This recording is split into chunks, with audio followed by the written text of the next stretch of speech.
Hi, this is Justin Udy with Justin Udy and Team Real Estate and Video Blog. Thanks again for coming today. I wanted to go over today, as we're seeing kind of the market ebb and flow, we've seen just a fantastic growing market recently. I wanted to remind us of really the lesson we learned in the housing crash. So let me just go over a few things to consider.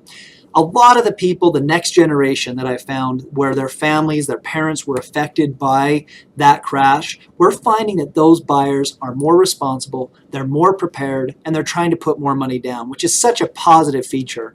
And I think that as we're incorporating and buying or selling real estate, I want you to think about some things to consider. In every house that we're not only buying now, but as we're continuing to move forward, whether you're buying your own residential home for yourself or we're looking at investment properties. But the number one thing is that your home is an investment for you. I want to think of the properties that I personally have had as investment properties. Personally, I may not want to live in that physical property, but I want to buy the best home that's going to work for me, maybe not the best home that's going to, make my pocketbook fat. So remember that there are certain types of homes that we want to look for, the best home for us. And if the market goes up and down, we still want to love our home and see the value in that. Next is rent rates are always rising. If you look at a history report of rent rates, they've gone up all the way since 1988 and continues to grow. When the market went down, rents were still steady and they still went up. And so just remember, we have to live somewhere. So if we're going to live somewhere, let's live in the home that we actually want to be in. Next, we need to make sure that we're always being aware of risky mortgages.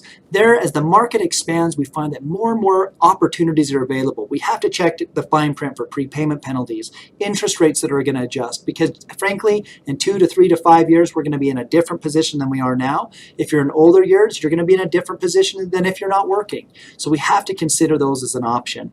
I want you to make sure that every homeowner has an emergency fund. Just remember, windows break, motors go out and furnaces, shingles rip off of houses. We need to have an emergency fund in place. I hate to say it, if it's dead winter and it's 10 degrees and the motor goes out and we don't have money sitting in an account for our house fund, we're really going to have a hard time. So let's make sure that money's sitting in an account. And I want to say the last thing is that, really, let's make sure that we buy what's comfortable. Let's not overextend ourselves. I think what's important is that you're buying the home that is really the most affordable to you. And that means different things to different people. But make sure that it is the most affordable to you and that's going to be the best home for you. At the end of the day, let's just make smart choices. If you are looking for the value of your home, just click the link and I'll get you the information you need on your home. If you're looking for a home to buy, make sure you click the Search All Homes button and you can get access to everything. Thanks again. Talk to you soon. And we'll hope to see you next time.